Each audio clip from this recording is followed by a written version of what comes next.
दोस्तों नमस्कार, जोहार। चलिए जानते हैं झारखंड सूबा की ताज़ा खबरों को, लेकिन उससे पहले अगर आपने अभी तक इस चैनल को सब्सक्राइब नहीं किया तो सब्सक्राइब कर लें, जिससे कि आपको झारखंड सूबा की ताज़ा खबर रोजाना मिलती रहे।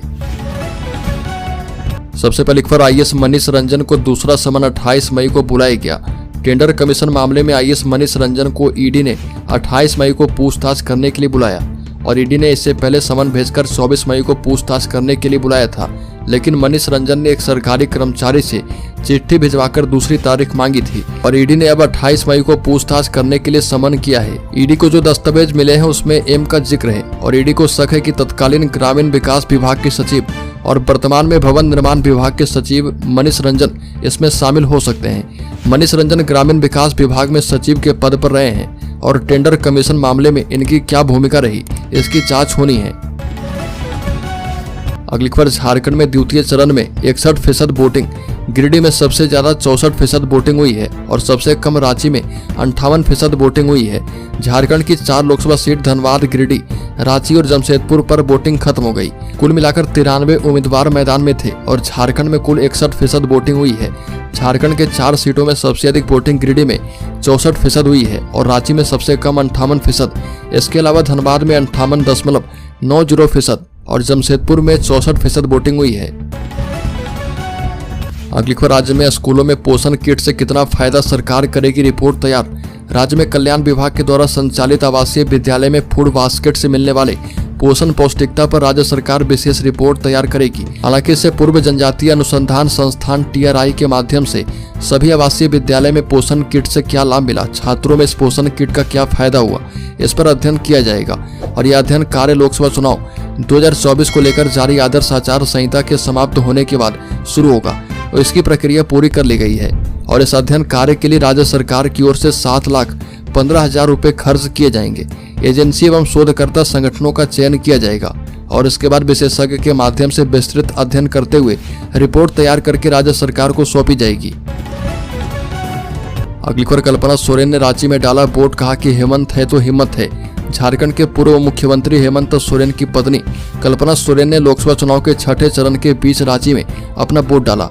कल्पना सोरेन ने रांची के सेंट फ्रांसिस स्कूल में निर्धारित पोलिंग बूथ पर अपना वोट डाला है और वोट डालने के बाद कल्पना सोरेन ने मतदाताओं से अपील की है कि बाहर आएं और लोकतंत्र और संविधान की रक्षा करने के लिए अपने मताधिकार का प्रयोग करें।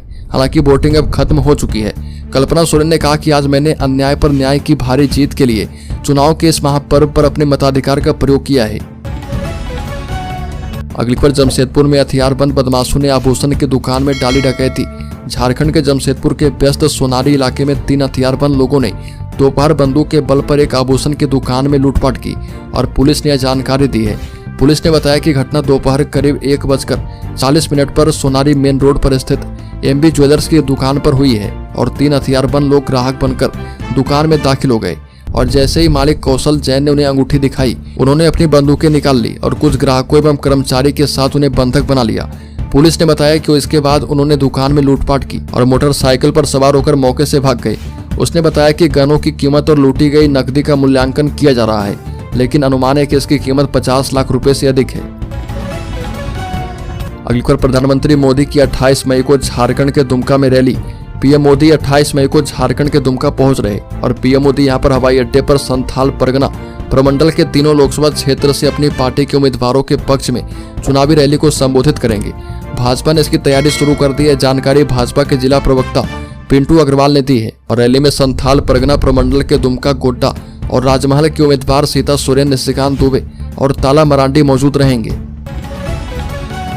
अगली खबर, बीजेपी प्रत्याशी सीता सोरेन के पक्ष में दुमका में पूर्व मुख्यमंत्री मधु कोड़ा ने किया प्रचार, कहा कि झारखंड मुक्ति मोर्चा ने नहीं किया है विकास।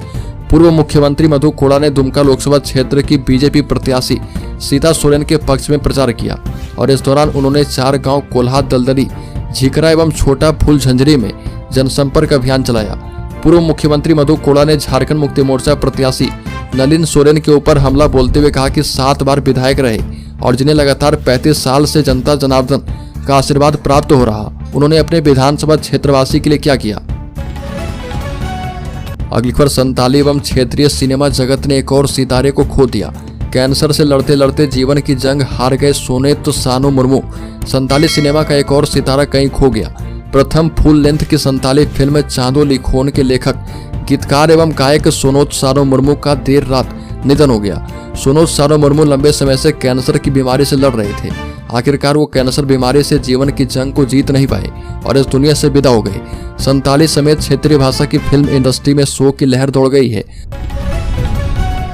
अगली खबर, राज्य के गुमला जिले में इंस्टाग्राम पर दोस्ती और फिर धीरे धीरे प्यार, आखिर में बॉयफ्रेंड ने दिया टास्क।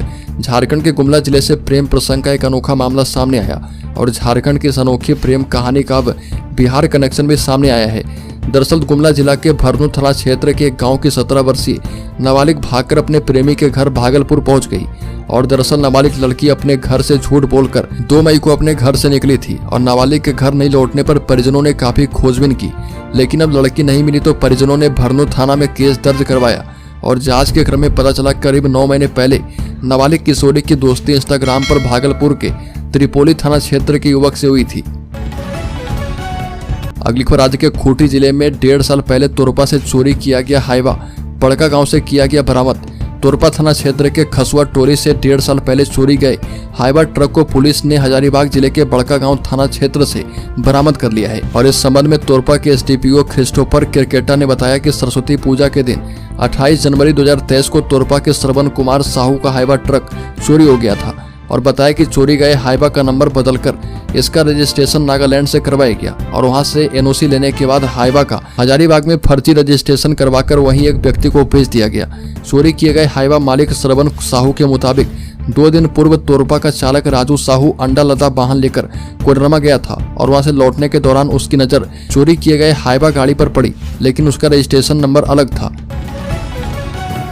अगली खबर, राज्य के लातेहार जिले में बायोमेट्रिक सत्यापन नहीं किया तो नहीं मिलेगा गैस सब्सिडी का पैसा। लातेहार जिले के महुआ दंड प्रखंड के जितने भी गैस कनेक्शन धारी हैं सभी लोग बायोमेट्रिक सत्यापन कर ले, नहीं तो गैस सब्सिडी नहीं मिल पाएगा।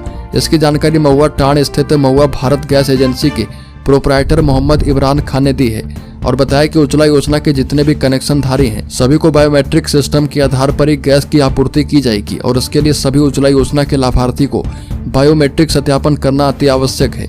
अगर वो नहीं करवाते हैं तो उन्हें गैस की सब्सिडी नहीं मिल पाएगी। बायोमेट्रिक सत्यापन करवाने की अंतिम तिथि 31 मई तक है। अगली खबर, राज्य के पलामू जिले के तत्कालीन एसपी के फर्जी हस्ताक्षर से बने चरित्र प्रमाण पत्रों के मामले में पुलिस के हाथ है खाली। पलामू जिले के तत्कालीन पुलिस अधीक्षक चंदन कुमार सिन्हा के फर्जी हस्ताक्षर से 12 व्यक्तियों के चरित्र प्रमाण पत्र बनाए जाने के मामले में पुलिस के हाथ अब भी खाली हैं। हालांकि पुलिस के अनुसंधान में सामने आया है कि इसके पीछे एक बड़ा गिरोह काम कर रहा जो कि प्रवासी मजदूरों को निशाना बना रहा और इस संबंध में पलामू एसपी रेशमा रमेशन ने पत्रकारों को बताया कि अनुसंधान के क्रम में पुलिस को कई अहम जानकारी मिली है और पुलिस पूरे मामले में आगे की कार्रवाई कर रही है। फर्जी हस्ताक्षर और मुहर से प्रमाण पत्र जारी किए गए थे। अगली खबर, रांची के बड़का गांव विधायक अंबा प्रसाद के प्रतिनिधि बितका बावरी की हत्या के मामले में रामगढ़ पुलिस और एटीएस दोनों ने ही गलत अनुसंधान किया। यहां तक कि हत्या के मास्टरमाइंड एवं हत्यारों को बचाने के लिए 3 बेगुनाहों के खिलाफ गलत साक्ष्य जुटाकर उन्हें जेल भेज दिया गया। साथ ही पुलिस ने खुद प्लांट किए गए साक्ष्य के आधार पर चार्जशीट भी दायर कर दी और इसका खुलासा सीआईडी के आईजी सुदर्शन मंडल की समीक्षा में की गई। पूरे मामले की समीक्षा के दौरान ये बातें सामने आई कि अनुसंधानकर्ताओं ने छानबीन में बड़ी गड़बड़ी की है और समीक्षा में पाया गया कि केस में मुख्य साजिशकर्ता को एटीएस और रामगढ़ पुलिस ने बचाया है। अगली खबर, झारखंड में भी दिखेगा चक्रवाती तूफान रेमल का असर, बता दें कि कई जिलों के लिए अलर्ट की गई जारी। चक्रवाती तूफान रेमल का असर झारखंड में देखने को मिल सकता है। झारखंड मौसम विभाग के मुताबिक बंगाल की खाड़ी में बना डीप डिप्रेशन 26 मई की सुबह तक चक्रवाती तूफान में बदल जाएगा और यह उत्तर पूर्वी दिशा की ओर आगे बढ़ रहा। 26 मई की रात से यह तूफान 110 से 135 किलोमीटर की प्रति घंटे की रफ्तार में बदल जाएगा और जिसके चलते वहां के इलाके काफी प्रभावित हो जाएंगे। वहीं इस तूफान को लेकर मौसम विज्ञान केंद्र में चेतावनी जारी की गई है कि चक्रवाती तूफान रेमल का असर झारखंड में भी देखने को मिलेगा। अगली खबर की बात करें तो मौज मस्ती के लिए चुराते थे बाइक, केटीएम बाइक पर रखते थे खास नजर। रांची पुलिस ने बाइक चोर गिरोह का खुलासा करते हुए 5 नाबालिग समेत 9 लोगों को गिरफ्तार करके जेल भेज दिया है। नाबालिगों के अलावा अफरोज अंसारी, राजेश उरांव, हरे कृष्ण स्वासी, रोनित कच्छप और हरिश्चंद्र जायसवाल शामिल है। अरगोड़ा थाना प्रभारी ने बताया कि आरोपितों के पास से चोरी के 4 बाइक और 3 स्कूटी बरामद किए गए। पूछताछ में आरोपितों ने बताया कि वह शहर के हर इलाके में घूम घूम कर बाइक चोरी की घटना को अंजाम देते थे और 10 से 15 हजार रुपये में बाइक और स्कूटी बेच देते थे। इस गिरोह के द्वारा विशेष रूप से KTM बाइक चोरी की जाती थी और KTM बाइक बेचने पर आरोपितों को अच्छा पैसा मिल जाता था। पकड़े गए आरोपितों के द्वारा दर्जनों बाइक और स्कूटी चोरी कर बेचा जा चुका है। अगली खबर, प्रधानमंत्री मोदी ने कहा कि काम लटकाने और हक मारने में कांग्रेस को काबिलियत हासिल है। वीर जवानों को 1 रैंक 1 पेंशन तक नहीं मिलने दी और यह तब लागू हुई जब मोदी आया। इन लोगों ने जवानों की तपस्या का मखौल उड़ाया है। 2013 में बीजेपी ने मुझे PM पद के रूप में घोषित किया और हरियाणा की रैली में मैंने जो वादा किया था, PM ने कहा कि मुझे कितना संतोष होता है कि हमारी सरकार हर गरीब को मुफ्त राशन दे रही है। कोरोना के संकट में भी सरकार ने गरीब का चूल्हा बुझने नहीं दिया और कांग्रेस सपा के राज में गरीबों ने दिक्कतें दी है। PM मोदी ने कहा कि आप याद करिए कांग्रेस कैसे सरकार चलाती थी। अगली खबर, झारखंड के शेयर होल्डर्स इन्वेस्टर्स के लिए बड़ी खबर। बता दें कि गूगल ने फ्लिपकार्ट में खरीदी हिस्सेदारी। दिग्गज टेक कंपनी गूगल ने ई-कॉमर्स कंपनी फ्लिपकार्ट में हिस्सेदारी खरीदने का ऐलान किया है। मनी कंट्रोल की रिपोर्ट के मुताबिक गूगल ने फ्लिपकार्ट के $950 मिलियन के फंडिंग राउंड में लगभग $350 मिलियन का निवेश किया है। मनी कंट्रोल के सूत्रों के मुताबिक इस फंडिंग राउंड में फ्लिपकार्ट के वैल्यूएशन $36 बिलियन रहा और ई-कॉमर्स कंपनी ने हिस्सेदारी बेचने के लिए इस फंड रेजिंग राउंड की शुरुआत पिछले साल दिसंबर में की थी।